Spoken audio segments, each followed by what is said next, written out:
Bismillahirrahmanirrahim. Assalamualaikum warahmatullahi wabarakatuh.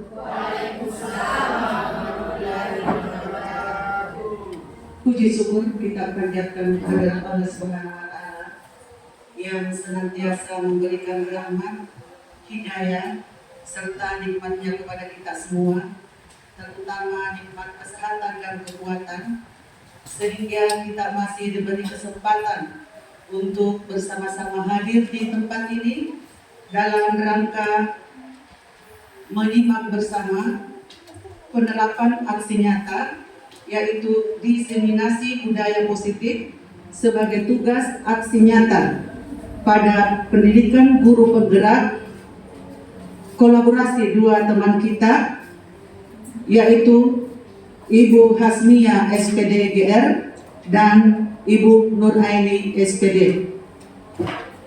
Beliau ini adalah perwakilan dari sekolah kita SMP Negeri 1 Labaka. Ya, bisa tepuk tangan barangkali. Salam dan salawat mari senantiasa kita curahkan kepada junjungan kita Nabi besar Muhammad Sallallahu Alaihi Wasallam, Nabi rahmatan lil alamin, yang membawa kita dari alam gelap gulita menuju alam yang terang benderang. Allahumma shalli ala Rasulillah. Bapak Ibu yang saya hormati, pada kesempatan ini ada dua partnya. Part pertama ada sambutan dari Bapak Kepala Sekolah, dan yang kedua pembahasan materi. Yang pertama dibawakan oleh Ibu Hasmia SPD GR, di mana beliau akan memaparkan materi paradigma belajar, dan yang kedua disiplin positif, tiga motivasi perilaku manusia, dan yang terakhir adalah keyakinan sekolah atau keyakinan kelas. Acara selanjutnya yaitu pembahasan materi part 2 yang sebentar akan dibawakan oleh teman kita Ibu Nur Aini SPD, di mana beliau akan membawakan materi yang pertama kebutuhan dasar manusia, yang kedua posisi kontrol restitusi, dan yang ketiga segitiga restitusi. Acara selanjutnya yaitu sesi tanya jawab, tanggapan atau saran dari Bapak Ibu yang sempat hadir pada kesempatan ini. Dan yang kelima, kita akan menyimak simpulan dan seluruh materi dari dua calon guru penggerak kita pada hari ini. Baik Bapak Ibu yang saya hormati, mari kita efisienkan waktu dengan melangkah ke acara pertama, yaitu sambutan dari Bapak Kepala UPT SMP Negeri 1 Labaka. Kepada beliau silakan dengan hormat.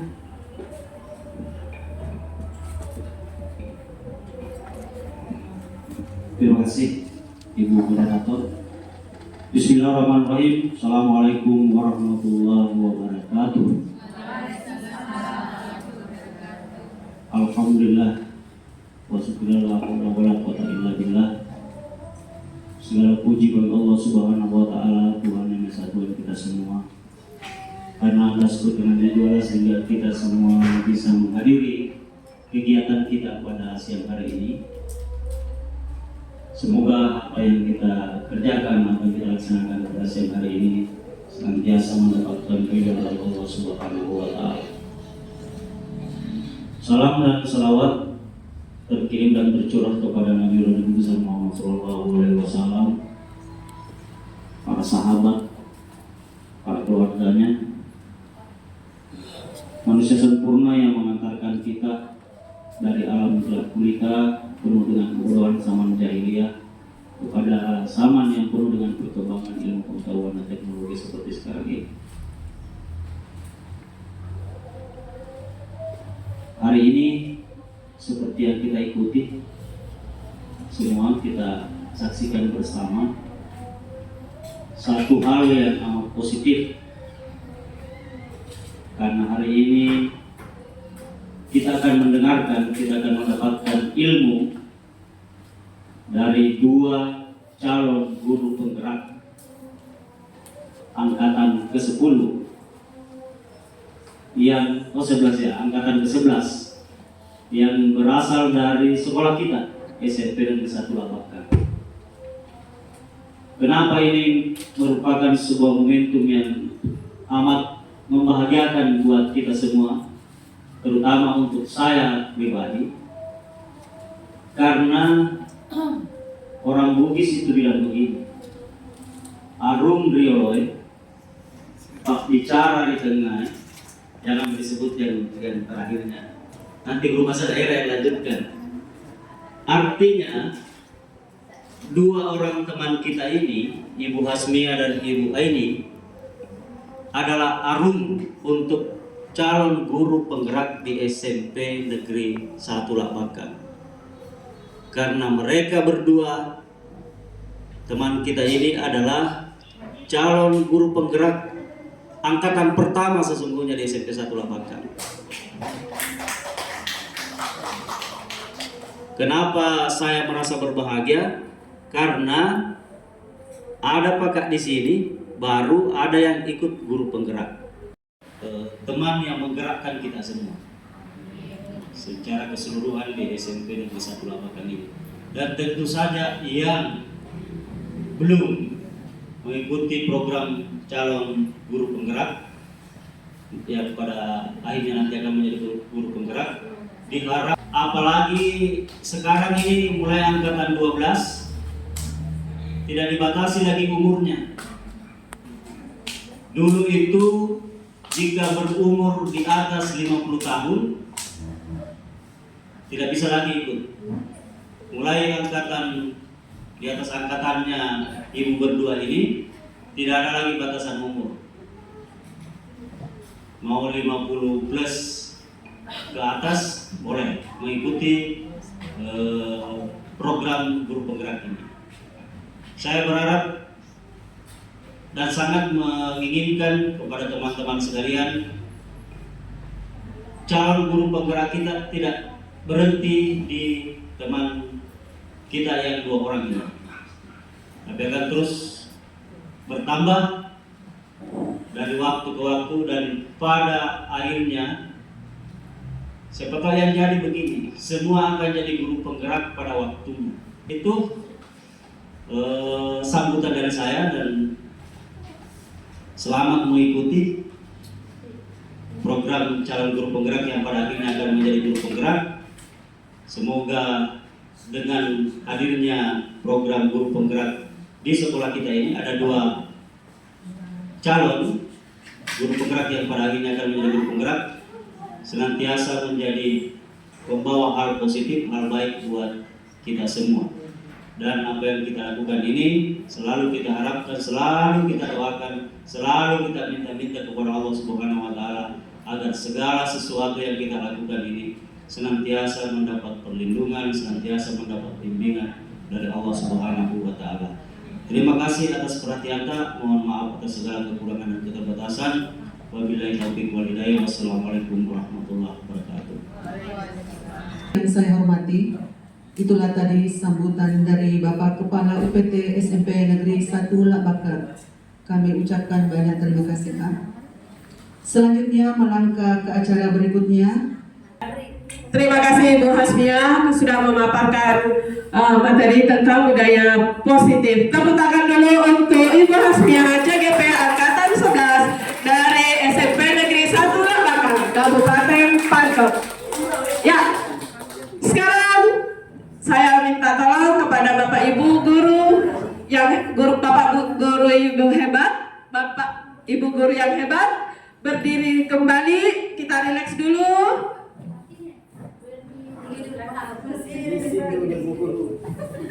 Ya, kita ice breaking dulu, ya, kasih kendor dulu,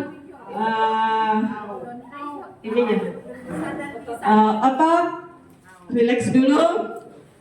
Nah, clue-nya adalah kebalikan, ya, clue-nya adalah kebalikan.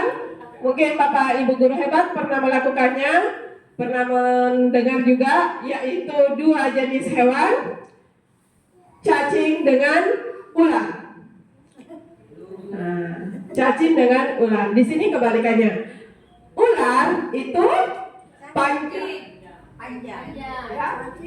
Cacing itu pendek. Jadi sebentar kita kebalikannya. Yang dibalik adalah tangannya. Jadi ular panjang, cacing pendek. Iya. Kembalikan. Siap Bapak Ibu guru hebat? Ya. 1, 2, 3. Cacing panjang. Ular pendek. Cacing panjang. Ular pendek. Ular pendek. Cacing panjang. Ular pendek. Cacing panjang. Ular pendek. Ya, terima kasih Bapak Ibu guru. Silakan duduk kembali. Beliau akan mengantarkan materi kebutuhan dasar manusia, kemudian posisi kontrol restitusi dan segitiga restitusi. Untuk Ibu Nuraini SPD, kami silakan dengan hormat.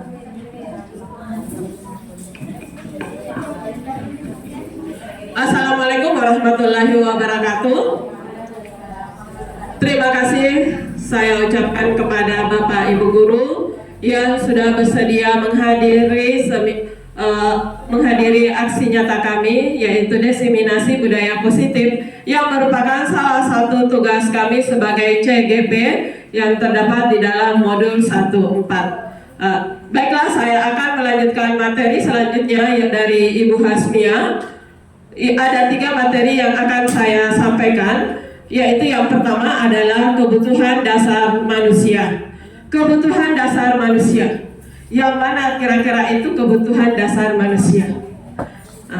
Sebagai manusia, kita pasti memiliki kebutuhan dasar, kebutuhan yang harus kita miliki, ya. Yang mana kebutuhan ini rasanya tidak lengkap, ya. Akan terjadi sesuatu apabila kita tidak memilikinya.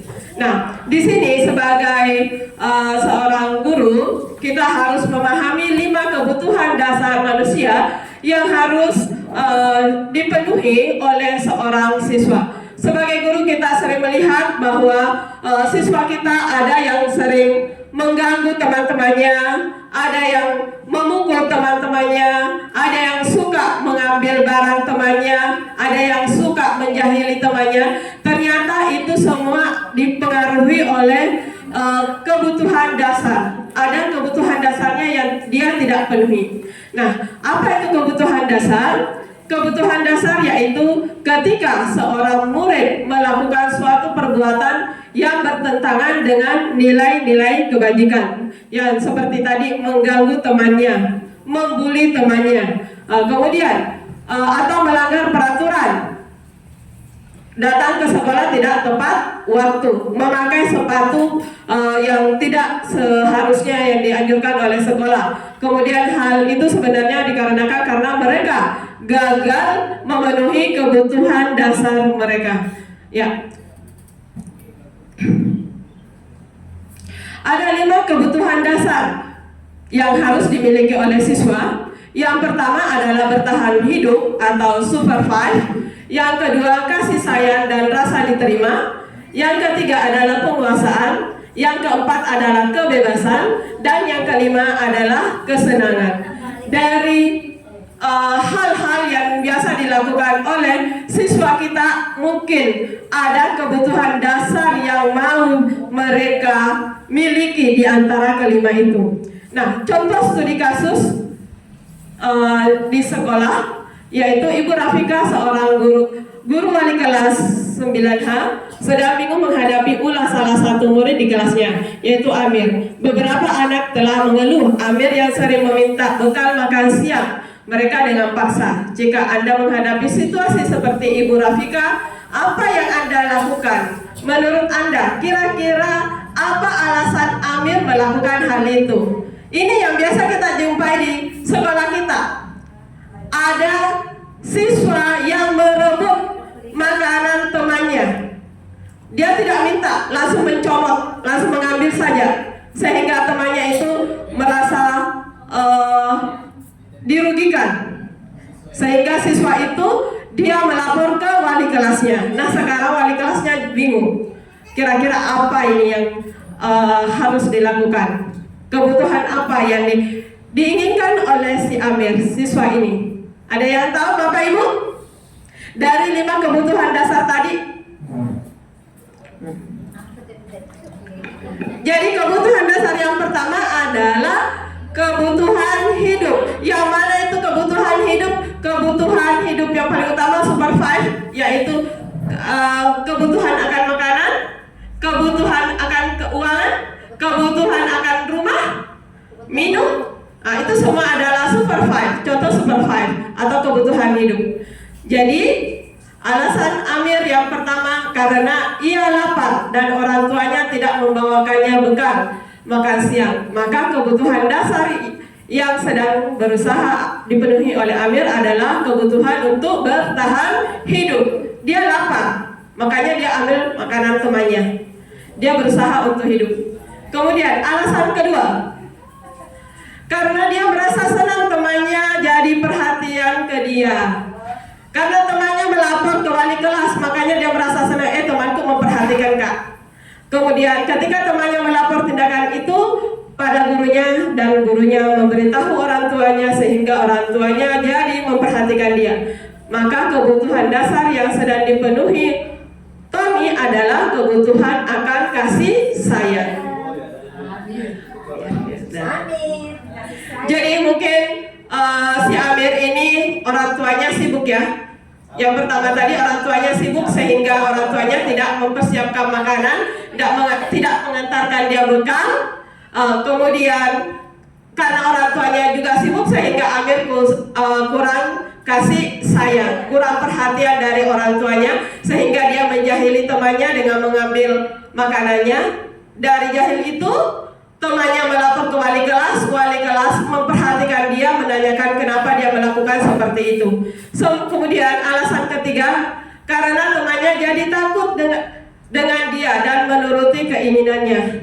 Ya, karena rasa takut yang dimiliki oleh teman, sehingga dia rela kasihan memberikan makanannya, padahal temannya sendiri itu merasa kelaparan. Maka sebetulnya Amir sedang berusaha memenuhi kebutuhan dasarnya akan kekuasaan, karena temannya takut. Ini terjadi di sekolah kita, banyak yang seperti ini. Nah, jadi dia merasa berkuasa, dia hebat di antara teman-temannya. Kemudian alasan keempat, karena dia merasa bosan dengan bekal makanan yang dibawakan ibunya dari rumah. Karena ibunya selalu membawakan bekal yang sama setiap hari. Ada rasa kebosanan, nasi telur mungkin itu Ji. Kemudian oleh karena itu dia ingin mencoba makanan teman-temannya yang beraneka ragam. Maka Amir sedang berusaha memenuhi kebutuhannya akan kebebasan. Ya. Selanjutnya alasan yang kelima bagi Amir adalah karena ia melakukannya karena iseng saja dan menikmati ekspresi wajah teman-temannya yang kesal. Dia mengganggu temannya karena dia merasa lucu dia lihat temannya itu kalau marah-marah, apalagi kalau sudah dikejar-kejar tambah lucu.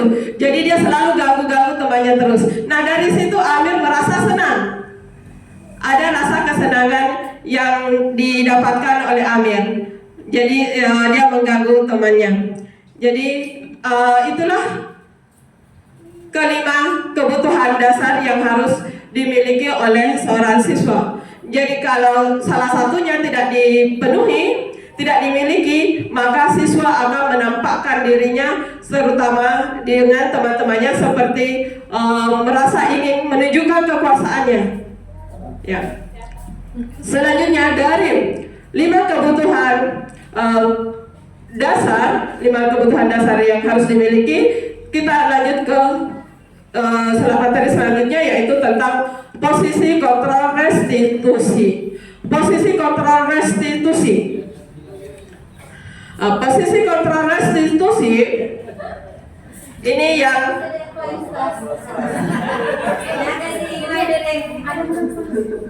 ya, hati-hati di dalam pengucapan, maaf. Mudah-mudahan Mudah-mudahan lidah saya tidak keseleo. Mudah-mudahan masih normal antara R, huruf R-nya dengan L. Ya, tidak apa-apa. Kita ketawa dulu untuk supaya lebih fresh. Posisi kontrol restitusi yang harus dimiliki oleh seorang guru. Yang pertama adalah guru sebagai penghukum. Yang kedua, guru sebagai pembuat merasa bersalah. Yang ketiga, guru sebagai teman.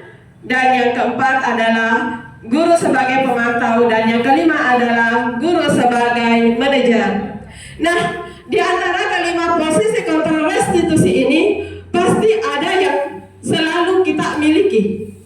Ada yang kita miliki. Terus terang saya sebagai guru memiliki sifat di atas. Ada yang saya selalu lakukan.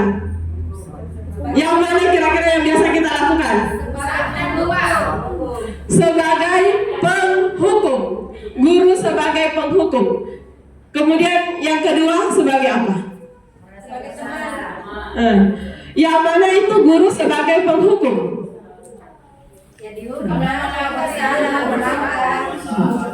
Begitu siswa datang ke sekolah, ya ini yang dulu saya lakukan. Namun sekarang setelah belajar, mudah-mudahan saya bisa mengaplikasikannya di mana saya harus berada.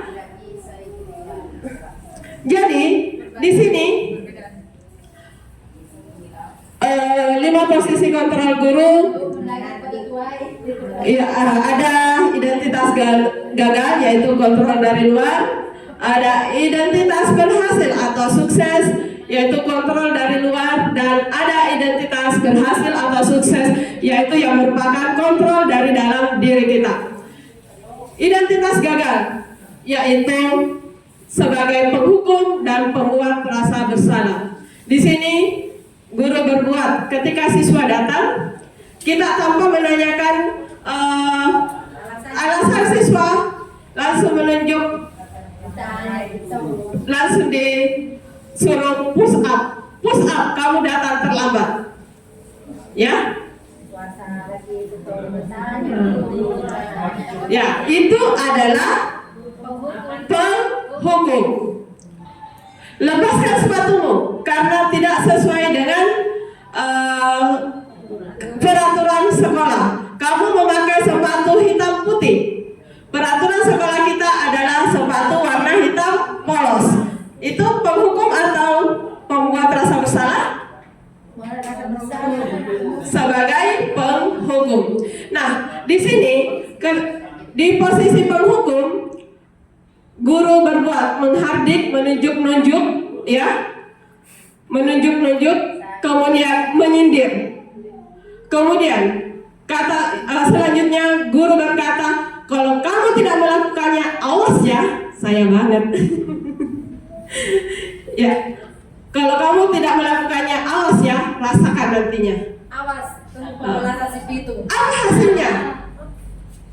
Siswa memiliki rasa memberontak, menyalahkan orang lain, kemudian berusaha berbohong.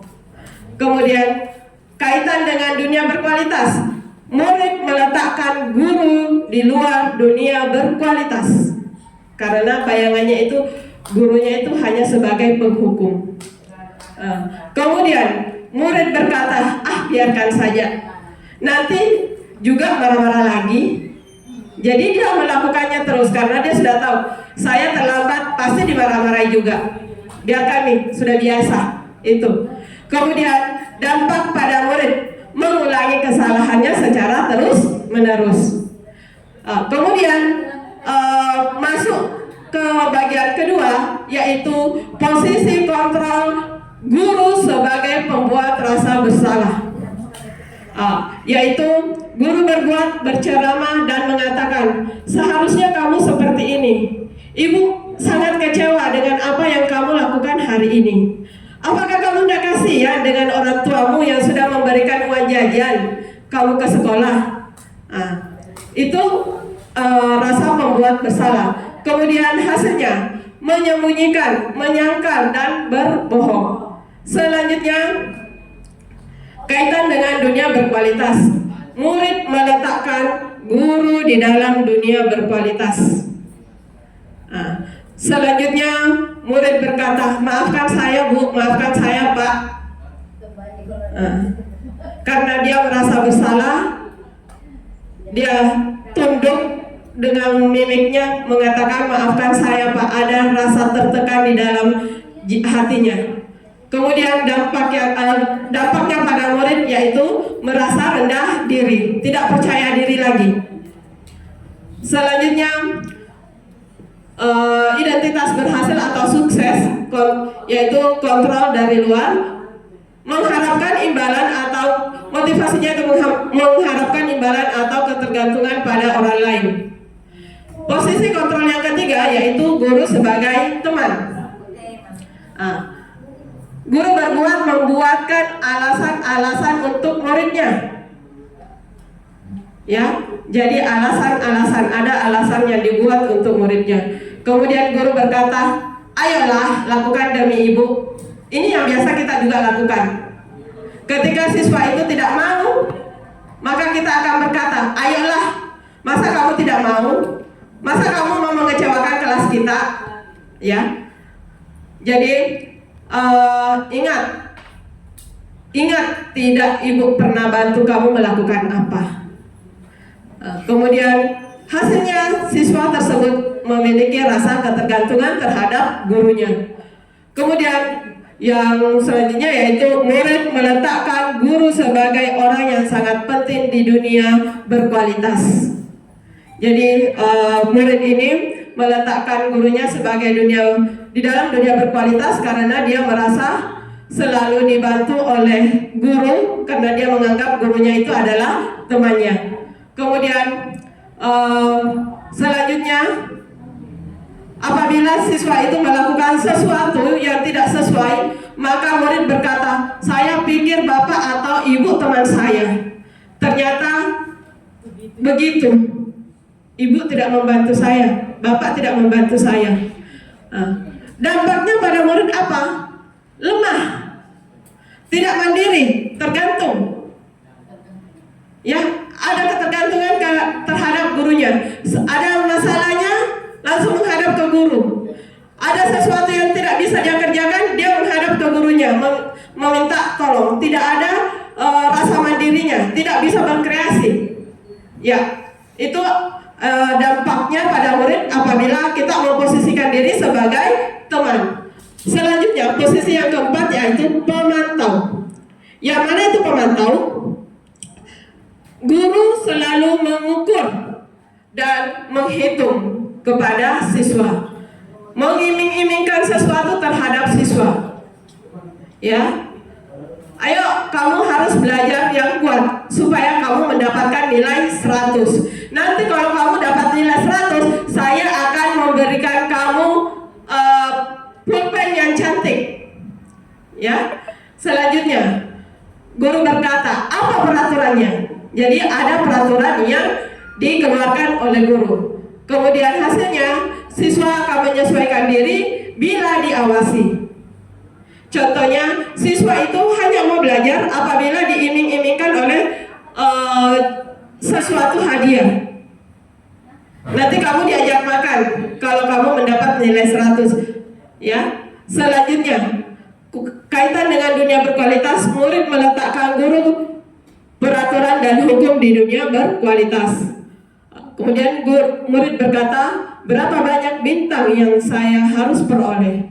Berapa halaman yang saya harus tulis? Nah, di sini siswa itu sudah kelihatan bahwa dia mau melakukan sesuatu karena ada medali yang dia mau peroleh. Jadi bukan dari dalam dirinya. Selanjutnya, dampak pada murid menitip beratkan pada sanksi atau hadiah untuk dirinya sendiri. Jadi kalau dia tidak belajar, berarti dia tidak mendapatkan hadiah. Kalau dia belajar dengan keras, maka dia akan mendapatkan bintang atau hadiah. Selanjutnya, identitas berhasil atau sukses yaitu kontrol diri, menghargai diri sendiri. Posisi kontrol yang terakhir yaitu manajer. Ya, di mana guru berbuat, yaitu mengajukan pertanyaan-pertanyaan. Jadi ketika ada siswa yang terlambat datang ke sekolah, maka kita bertanya terlebih dahulu, kenapa hari ini kita terlambat? Apa yang menyebabkan kita terlambat? Pasti kamu punya alasan sehingga kamu terlambat. Ya, itu. Selanjutnya, guru berkata, apa yang kita yakini, apa yang bisa kamu kerjakan untuk memperbaiki masalah ini. Setelah kita bertanya, apa alasannya dia terlambat? Dia akan menjawab, saya terlambat ke sekolah Bu, karena saya terlambat bangun ke sekolah. Terlambat bangun. Kenapa bisa kamu terlambat bangun? Bu, tadi malam saya begadang. Bertanya lagi, kenapa kamu begadang? Ada kegiatan apa? Tidak ada, Bu. Tidak ada kok bisa begadang. Kalau saya bertanya langsung, ada HP tak? Langsung dia bilang, iya Bu, ada. Apa yang kita lakukan dengan HP tak? Main game Bu. Sampai jam berapa kita main game? Tidak tahu itu Bu. Itulah yang menyebabkan dia terlambat bangun, karena dia terlambat tidur karena main HP. Selanjutnya, jadi di sini tadi ada jawabannya kenapa dia terlambat bangun tidur. Selanjutnya kita bertanya kepada dia, apa yang bisa kamu lakukan supaya tidak terlambat lagi ke sekolah? Bisa tidak kita melakukan sesuatu supaya tidak terulang hari ini? Maka dia akan menjawab, saya akan tidur cepat Bu. Bagaimana cara anak supaya tidur lebih cepat? Saya tidak main HP lagi Bu. Saya akan memperhatikan jam ketika saya main HP atau main game. Ya. Selanjutnya, dari pertanyaan itu kita sudah bisa menguatkan pribadinya, karena dia menjawab pertanyaannya sendiri dan menemukan solusinya sendiri, yaitu dia tidak akan main HP lagi sampai larut malam. Kemudian kaitan dengan dunia berkualitas, murid meletakkan dirinya sebagai individu yang positif dalam dunia berkualitas.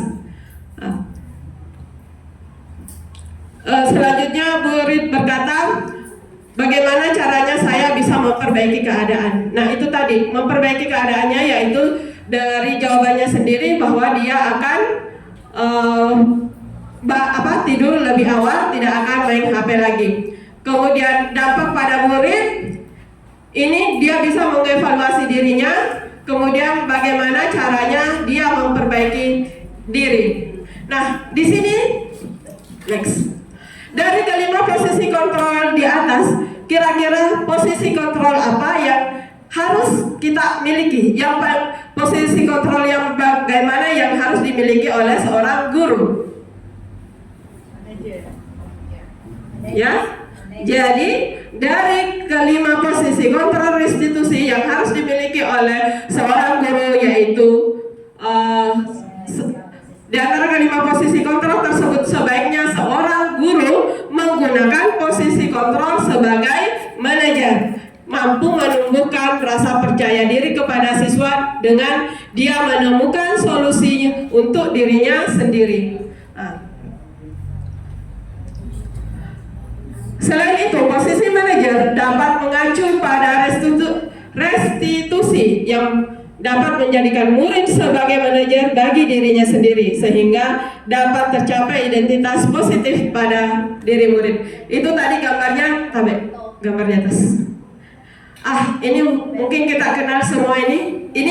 Ini bukan acting ya. Ini yang di atas bukan acting. Asli. Pasti Bapak Ibu mengenal anak di atas.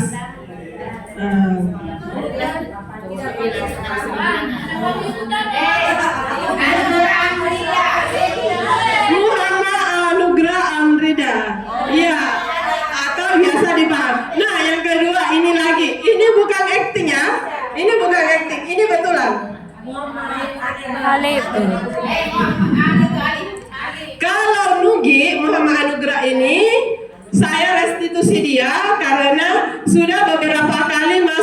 terlambat di jam pelajaran saya? Kalau Alif tadi dia mengantuk, bahkan sempat tertidur pada saat jam pelajaran saya. Itu kopi Pak. Selanjutnya kita masuk ke segitiga restitusi yang merupakan kelanjutan dari posisi kontrol guru, posisi kontrol restitusi. Nah, selanjutnya yaitu tahapan dalam segitiga restitusi. Dari posisi manajer ini kita masuk ke segitiga restitusi. Yang pertama yaitu menstabilkan identitas. Yang kedua adalah validasi tindakan yang salah. Dan yang ketiga adalah keyakinan, menanyakan keyakinan. Menanyakan keyakinan ini berhubungan dengan yang tadi, keyakinan kelas yang kita sudah buat sebelumnya. Jadi hasil akhirnya dikembalikan ke keyakinan. Nah, di sini saya merestitusi Muhammad Alif. Yang pertama yang saya lakukan adalah menstabilkan identitas. Menstabilkan identitas dilakukan berdasarkan prinsip bahwa membuat kesalahan adalah bagian dari proses pembelajaran yang nantinya akan bergeser identitas gagal ke arah identitas sukses. Contohnya saya ambil Nugi yang tadi Nugi dan alhamdulillah betul saya merasa berhasil. Setelah berulang kali dia terlambat masuk di jam pelajaran saya restitusi. Kenapa kamu terlambat masuk di kelas saya? Karena saya berada di kantin, Bu. Kenapa apa yang kita lakukan di kantin? Tidak ada, Bu. Pasti ada dong yang kau lakukan di kantin. Bu, main-main sama temanku, ngobrol sama temanku. Itu pertama menstabilkan identitas. Selanjutnya saya masuk ke bagian kedua, yaitu yang pertama ya menstabilkan identitas, kemudian kelanjutannya yaitu salah. Validasi tindakan yang salah yang dilakukan yaitu berdasarkan prinsip bahwa setiap perilaku berupaya memenuhi suatu kebutuhan tertentu, sehingga guru atau orang tua bergeser dari pemikiran simulasi respon menjadi proaktif, serta akan lebih mengenali dan mengakui kebutuhan murid atau anak. Di sini saya restitusi Nugi, saya menstabilkan validasi tindakan yang salah. Jadi yang saya lakukan di sini, Nugi, Ibu juga pernah melakukan seperti itu, pernah terlambat masuk di dalam kelas.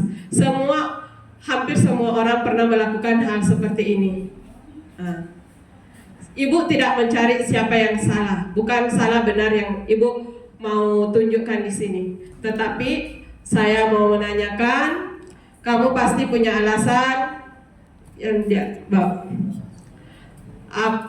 kamu pasti punya alasan mengapa melakukannya. Kemudian apa yang penting bagi kamu? Kamu boleh tetap berusaha menjaga sikap itu, tetapi tambahkan sikap yang lain yang baru. Kemudian hal itu bisa kamu lakukan tanpa harus memukul. Jadi lanjut. Selanjutnya yaitu menanyakan keyakinan. Jadi setelah saya bicara sama Nugi, saya tanyakan, Nak Nugi, apa yang bisa kita lakukan, Nak, agar tidak terlambat lagi masuk di dalam kelas? Dia menjawab, saya akan masuk di dalam kelas ketika mendengar bunyi bel. Ya, saya akan cepat-cepat masuk ke dalam kelas lagi. Itu yang dilakukan oleh Nugi. Jadi saya menanyakan kembali, Nak Nugi ingat tidak tentang keyakinan kelas yang kita pernah buat? Jadi dia bilang, ingat Bu, ya coba kita ucapkan kembali keyakinan kelas yang kita pernah buat. Dia berkata bahwa saya masuk tepat waktu pada saat jam pelajaran dimulai. Ya itu. Dan besoknya itu hari Selasa saya masuk di kelasnya. Saya lebih duluan lagi masuk daripada Nugi. Jadi saya tanya, Nugi, kemarin kita bilang bahwa akan mematuhi peraturan keyakinan kelas kita. Apa dia bilang? Ibu, saya sudah berusaha untuk datang tepat waktu, tapi belnya tidak bunyi, Bu.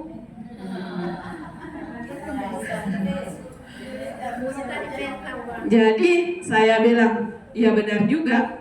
Dia bilang, oh iya, alhamdulillah kita sudah berubah nak, karena kita sudah mau berusaha untuk datang tepat waktu. Pernah juga dia tidak memakai sepatu, saya restitusi juga alasannya kenapa dia tidak memakai sepatu, dan alhamdulillah sekarang dia sudah selalu pakai sepatu pada saat saya mengajar dan berpakaian rapi juga. Nah, ini kalau Alif, lain lagi kasusnya. Dia tertidur pada jam pelajaran saya, dan ternyata setelah saya tanyakan dia begadang. Selanjutnya dokumentasi penerapan segitiga restitusi. Jadi segitiga restitusi itu dilakukan apabila anak tersebut sudah sering kali melakukan pelanggaran atau tidak menaati keyakinan kelas yang kita sudah lakukan. Itu baru dilakukan restitusi. Selanjutnya dokumentasi penerapan segitiga restitusi yang saya lakukan.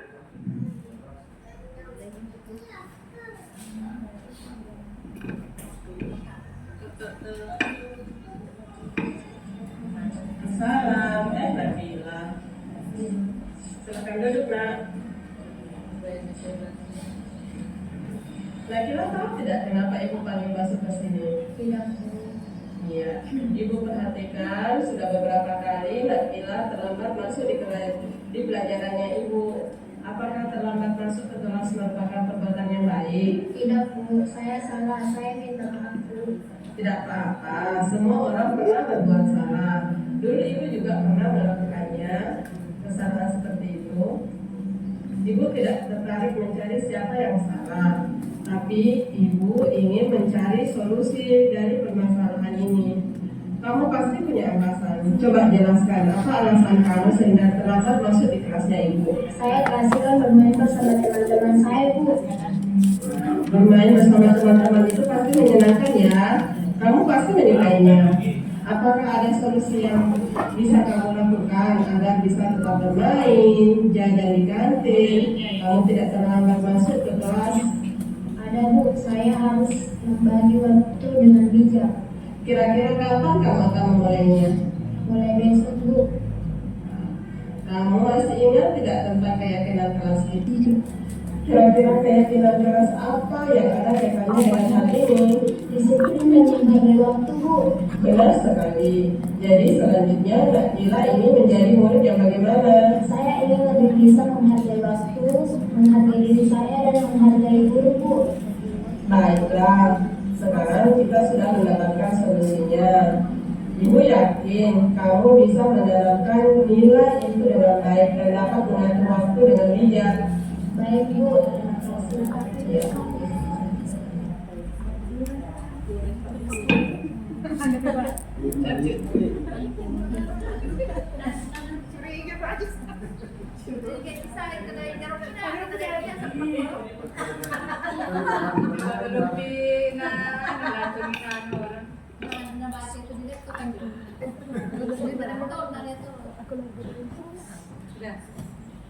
Terima kasih, Bu.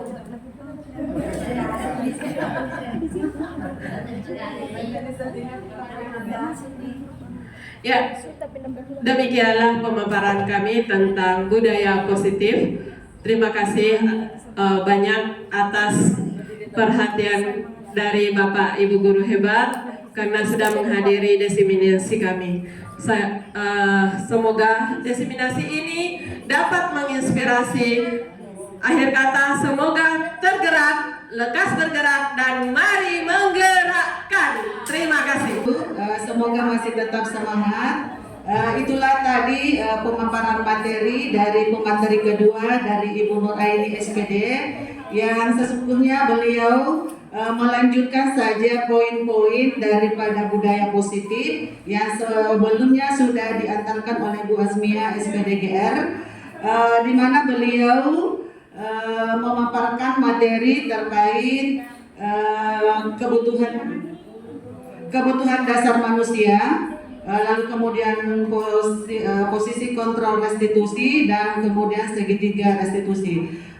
Pada pemaparan beliau saya bisa ada beberapa poin yang bisa saya catat tadi, yaitu bahwa sesungguhnya kebutuhan dasar manusia itu adalah kebutuhan yang sangat penting, yang diantaranya ada kebutuhan fisiologis, yaitu kebutuhan makanan, minuman, yang dalam hal ini adalah kebutuhan yang sangat mendasar, kemudian rasa kasih sayang, penguasaan, kesenangan, dan seterusnya. Lalu kemudian ada posisi kontrol restitusi, bahwa sesungguhnya restitusi itu adalah cara untuk menanamkan disiplin positif pada siswa tanpa menghakimi. Ya, di sini tadi sudah disampaikan oleh beliau bahwa yang paling tepat adalah guru sebagai manajer ya, kalau tidak salah. Namun perlu kita sadari bahwa guru sebagai manajer di sini kita perlu juga ada skill. Mungkin beberapa diantaranya kita harus berempati, kita harus komunikasinya efektif, lalu kita kreatif, kita harus ada kesabaran seluas samudra menghadapi anak-anak kita, kemampuan manajerial kelas kita juga bagus, serta kolaborasinya juga harus bagus. Dan yang terakhir adalah segitiga restitusi, yaitu adalah suatu pendekatan mungkin ya. Ini mungkin adalah suatu pendekatan yang digunakan oleh pendidik untuk membantu siswa-siswa kita yang sedang bermasalah. Ya tentu di sini adalah tujuannya bagaimana siswa-siswa kita itu memenuhi rasa tanggung jawabnya, memperbaiki kesalahannya, dan tentunya ada perubahan karakter. Tentu strateginya adalah menstabilkan identitas seperti yang disampaikan tadi, memvalidasi tindakan yang salah, kemudian menanyakan tentang keyakinan. Saya kira itu yang bisa saya catat dari apa yang disampaikan oleh Ibu Nur Aini SPD tadi. Baik Bapak Ibu, kita melangkah ke cara selanjutnya, yaitu sesi sebentar berkesimpulan nih. Sesi tanya jawab. Ya, mungkin ada hal-hal yang terkait materi yang sudah disampaikan oleh dua pemateri hebat kita pada hari ini, yang mungkin ada hal-hal yang masih ini saya belum terlalu mengerti ini, mungkin bisa dijelaskan kembali, atau mungkin diberikan kembali pencerahan oleh dua pemateri kita, atau mungkin saja ada teman-teman kita yang juga sudah pernah membaca, mendengar terkait semua materi yang dipaparkan oleh dua pemateri kita hari ini, kita bisa sharing pendapat, mungkin saling berbagi, sehingga pengetahuan kita tentang materi kita hari ini jauh lebih luas, cakrawalanya jauh lebih luas. Oke Bapak Ibu, saya buka sesi pertama. Mungkin ada yang mau bertanya, atau ada tanggapan, atau mungkin ada saran. Saya persilahkan. Bisa unjuk tangan kalau ada yang mau. Oke, terima kasih untuk Pak Tasri. Silakan Pak. Assalamualaikum warahmatullahi wabarakatuh. Waalaikumsalam warahmatullahi wabarakatuh. Ya, disuntikan. Oke, saya akan mengucapkan banyak terima kasih kepada dinda-dindaku yang jadi guru-guru hebat. Ada beberapa tadi penjelasan itu tidak selesai. Artinya melakukan untuk Bu Nur Aini, ya, restitusinya ini tidak selesai, ya. Maksudnya apa tindakannya? Ini contohnya seperti Nunggi tadi. itu langsung setelah berapa pelanggaran itu tidak ada, langsung terputus. Harusnya ada diselesaikan. Kenapa si Nugi begitu? Kan 2 kali Nugi tadi contoh ya, Nugi, tapi tidak ada selesai. Harusnya diselesaikan. Kenapa bisa begini? Apakah ada atau memang prosesnya untuk penyelesaian guru penggeraknya masih berlanjut sehingga terputus dulu atau ada kelanjutan? Ini prosesnya, ya prosesnya sehingga kasus-kasus restitusi itu diselesaikan. Amir tadi contohnya itu tidak selesai kasusnya. Cuma Amir karena meribu makanan karena lapar. Ini kasus ya, yang gini. Amir ya tadi ada lapar, mengganggu karena ini tidak selesai kasusnya. Harusnya diselesaikan kasus seperti itu yang kita minta, yang kita mau. Ya. Itu aja yang kasus itu yang saya mau minta penyelesaiannya supaya kita bisa sepaham dan sehati dalam melakukan tindakan seperti itu. Ya, cuma ini adalah penyelesaian yang saya minta karena tadi dia agak tidak ada penyelesaian. Ini contohnya Amir merampas makanan karena lapar kurang perhatian. Itu tindakan apa yang diambil? Ini. Itu tadi. Ya. Terus yang kedua itu saja Amir dengan si Nuginya itu tindakan apa diambil sehingga si Nuginya tepat waktu melalui proses. Saya kira itu saja Pak. Dia ini. Terima kasih. Assalamualaikum warahmatullahi wabarakatuh. Makan jalan dulu, Terima kasih Pak atas pertanyaannya. Baiklah, saya akan menjawab dulu kasusnya Nugi. Bahwa tidak ada permasalahan penyelesaian kasus oleh Nugi. Maaf, mungkin tadi Bapak kurang menyimak penyelesaiannya. Jadi penyelesaian dari Nugi ini adalah penyelesaian yang dia buat berasal dari dirinya sendiri. Ya, jadi dia sendiri yang menemukan solusinya untuk tidak berbuat terlambat lagi ke dalam mata pelajaran saya. Dia tidak terlambat masuk lagi. Jadi saya ulang kembali kasusnya Nugi ini. Sudah beberapa kali saya masuk di dalam kelasnya dan yaitu pada saat jam pertama dan saya selalu duluan masuk di kelas daripada Nugi. Kemudian saya panggil Nugi duduk di samping saya bertanya, Nak Nugi, saya perhatikan Nak Nugi selalu terlambat masuk di pelajaran saya. Kenapa Nak Nugi selalu terlambat masuk di pelajaran saya? Nah, jawabannya dari Nugi yaitu bahwa dia terlambat masuk di kelas karena pertama dia main di belakang, dia di kantin. Terlalu asik dengan temannya. Ya. Kemudian validasi tindakan yang gagal, saya mengatakan bahwa ibu pernah melakukan itu, siswa yang lain juga pernah melakukan itu. Di sini kita tidak mencari siapa yang benar, siapa yang salah. Tetapi saya mau minta kepada Nak Nugi, bisa tidak Nak Nugi memperbaiki kesalahannya ini? Bisa tidak Nak Nugi perbaiki diri tak supaya tidak terlambat lagi masuk di kelasnya Ibu? Nah, berarti yang ditanyakan adalah Nugi sendiri bagaimana dia menyelesaikan masalahnya ini. Bukan guru yang mendikte, tetapi dari dirinya sendiri mencari solusi untuk dirinya sendiri. Pertama dia mengatakan, baik Bu, saya akan berusaha masuk kelas tepat waktu. Jadi ketika saya mendengar bunyi bel, maka saya cepat-cepat tinggalkan kantin, saya akan masuk tepat waktu. Itu solusinya. Terus saya bertanya, kapan kamu akan mulai melakukan itu? Insya Allah Bu, saya akan melakukannya besok. Dan saya tanya, masih ingat kita tentang keyakinan kelas yang kita pernah buat? Iya Bu, saya masih ingat. Yaitu bahwa masuk kelas tepat waktu. Dan besoknya hari Selasa, karena saya mengajar di situ Senin dan Selasa. Besoknya yaitu Nugi terlambat 2 menit daripada saya. Jadi begitu dia lihat saya sudah ada di kelas, dia lari tergesa-gesa menuju ke kelasnya. Saya tanya, Nugi, kemarin kita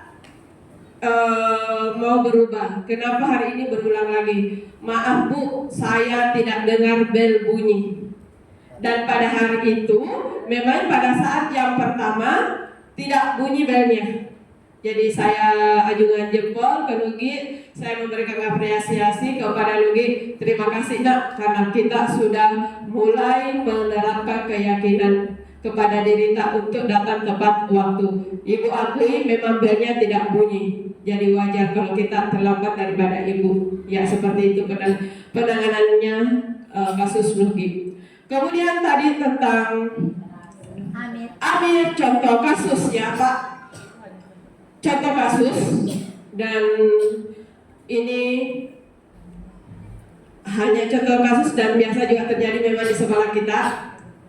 Jadi ada 5 kebutuhan dasar yang mau dimiliki oleh siswa. Jadi kalau siswa itu tidak memiliki salah satunya, maka disitulah dia tunjukkan bahwa dia kepingin seperti ini.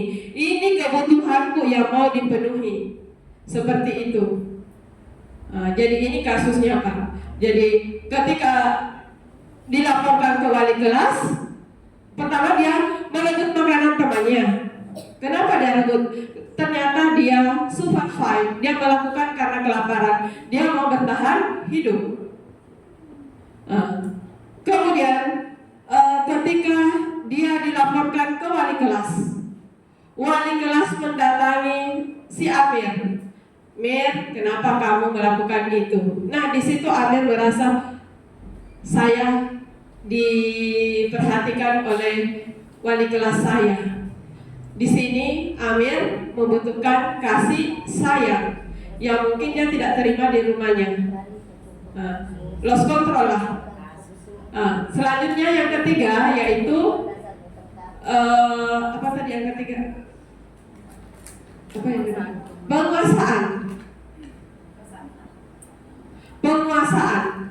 Dia mau menunjukkan ke temannya karena dia mungkin merasa terkekang di rumah atau di lingkungannya, sehingga dia luapkan itu di sekolah. Dia lampiaskan ke teman-temannya, menindas teman-temannya, karena dia mau merasa dia mau memiliki sifat kekuasaan. Seperti itu Pak. Kemudian yang keempat yaitu kesenangan. Semakin dia jahili temannya, semakin senang dia. Dia merasa senang ketika melihat temannya marah-marah karena mukanya lucu, mimik mukanya lucu itu temannya. Jadi dia sengaja, karena itu adalah suatu kesenangan. Ya seperti itu Pak, saya rasa jawaban saya. Terima kasih. Jadi ini adalah munculnya kasus ini karena tidak terpenuhi kebutuhan pokoknya. Terima kasih banyak Pak. Assalamualaikum warahmatullahi wabarakatuh.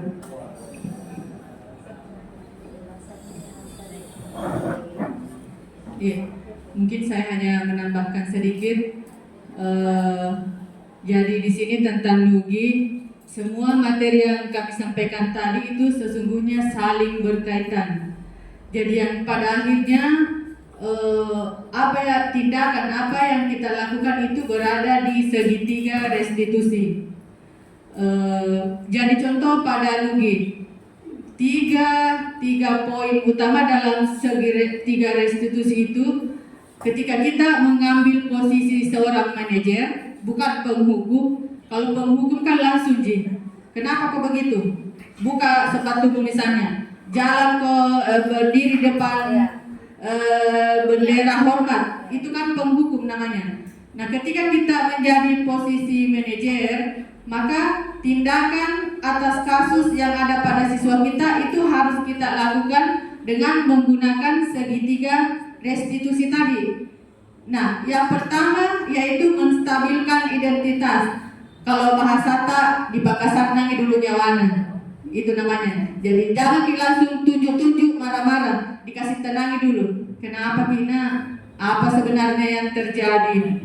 Ceritakan Kak. Itu Ibu Nurani sudah melakukan itu pada Nugi. Nah, selanjutnya setelah dia bercerita, kita memvalidasi tindakannya yang salah.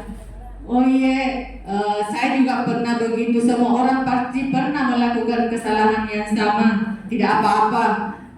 Tapi ditahu jika hal yang kamu lakukan itu salah itu, dia bilang, iya Bu, salah. Itu namanya memvalidasi tindakan yang salah. Itu sudah dilakukan oleh Ibu Nuraini. Kemudian yang ketiga, yang terakhir, kita ini kaitannya dengan keyakinan yang pernah dibuat di kelas. Ini saya bilang berkaitan. Kita harus membuat keyakinan di awal pembelajaran supaya anak-anak tahu bahwa ada keyakinan kelas yang sudah disepakati yang harus dilakukan. Jadi di segitiga restitusi di akhir kita kembali menanyakan, Nugi, sudah bikin keyakinan kelas toh di kelas tak? Iya Bu, kira-kira keyakinan apa ini yang melanggar, apa yang kita langgar ini yang tidak sesuai dengan keyakinan yang sudah kita sepakati bersama di kelas. Pasti bilang, Bu terlambat masuk itu berarti saya tidak disiplin Bu. Nah, berarti sudah muncul di situ kesadarannya. Selanjutnya dia akan ingat terus bahwa saya sudah buat keyakinan bahwa ketika melanggar, ketika terlambat masuk berarti saya tidak disiplin, saya tidak menghargai guru-guru saya. Nah, itu sudah dilakukan oleh beliau terhadap kasus Nugi. Nah, selanjutnya di hari berikutnya dia sudah sadar, dia sudah berusaha untuk tidak terlambat lagi. Mungkin seperti itu Pak. Jadi secara umum semua materi yang kami sampaikan itu berkaitan hingga pada akhirnya ketika sudah terbiasa memenuhi keyakinan itu akan menjadi kebiasaan positif. Akhirnya terciptalah budaya positif di sekolah kita ini. Demikian. Iya, terima kasih kepada dua pemateri kita, luar biasa sekali. Saya kembali kepada Pak Tasri. Itu tadi Pak pemaparannya dari sesuai dengan pertanyaannya atau tanggapan tadi. Iya, tanggapan. Ya, saya kira sangat jelas sekali bahwa sesungguhnya pemateri pertama Ibu Hasmia dengan Ibu Nuraini sebagai pemateri kedua itu satu rangkaian proses dalam menciptakan budaya positif. Ya, jadi tadi kenapa muncul masalah karena ada kebutuhan dasar tadi ini si siswa tadi yang bermasalah itu tidak terpenuhi sehingga muncullah masalah itu. Nah, di sini akan ada posisi kontrol restitusi. Di sini kita sebagai pendidik sangat besar sekali perananta dan di sini yang paling tepat adalah sebagai manajerialnya tentunya ya, karena restitusi sebenarnya adalah caranya untuk menanamkan disiplin positif pada siswa tanpa menghakimi. Lalu muncullah segitiga restitusi. Segitiga restitusi di sini sesungguhnya adalah satu pendekatan yang digunakan oleh pendidik untuk membantu siswa bermasalah, bagaimana siswa memperbaiki kesalahannya, kembali ke kelompok mereka yang karakternya lebih bagus. Seperti itu kira-kira Pak, sehingga tanggung jawabnya ada. Kemudian dia memperbaiki kesalahan dan ada perubahan tentunya. Dan strateginya itu tadi yang terakhir, menstabilkan identitas, memvalidasi tindakan yang salah, lalu ada keyakinan kelasnya. Saya kira jelas sekali Pak. Kira-kira seperti itu Bu Aini ya, Bu Hasmia. Iya. Saya kira itu yang bisa saya simpulkan juga dari beberapa yang disampaikan oleh dua pemateri hebat kita pada hari ini. Baik Bapak Ibu, masih adakah? Masih adakah? Atau sudah cukup? Atau ada teman lain yang mungkin memberikan masukan-masukan mungkin saran? Iya, Boni silakan Boni. Dia biar banyak juga dengan apa di sini.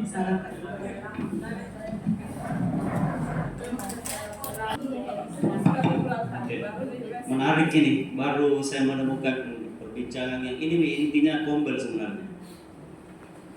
Berdiskusi tentang bagaimana. Tapi bicara soal restitusi, segitiga restitusi itu ibarat sebuah pekerjaan, ini memang sebuah pekerjaan kita, inilah SOP-nya. Jadi begitu kita menemukan siswa bermasalah, ingat kita sudah belajar tentang segitiga restitusi.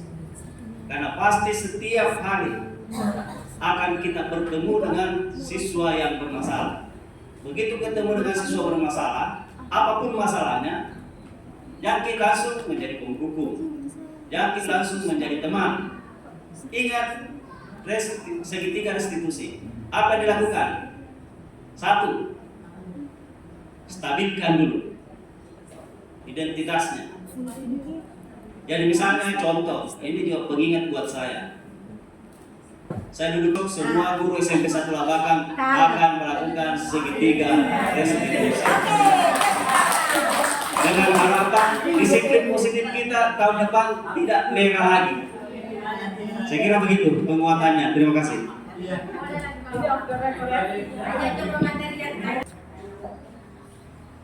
Terima kasih Bapak Ibu Guru hebat atas kebersamaannya hari ini. Baiklah, sebagai kesimpulan sesuai materi yang saya sampaikan, bahwa mari kita bersama-sama membiasakan hal-hal yang baik, baik itu hal-hal yang sekecil apapun, dan dimulai dari diri kita, kemudian dilakukan secara terus-menerus, dan kemudian itu akan menjadi ciri daripada sekolah kita akan menjadi hal-hal yang membudaya di sekolah kita. Jadi akhir kata, mari bergerak, tergerak, dan menggerakkan. Terima kasih.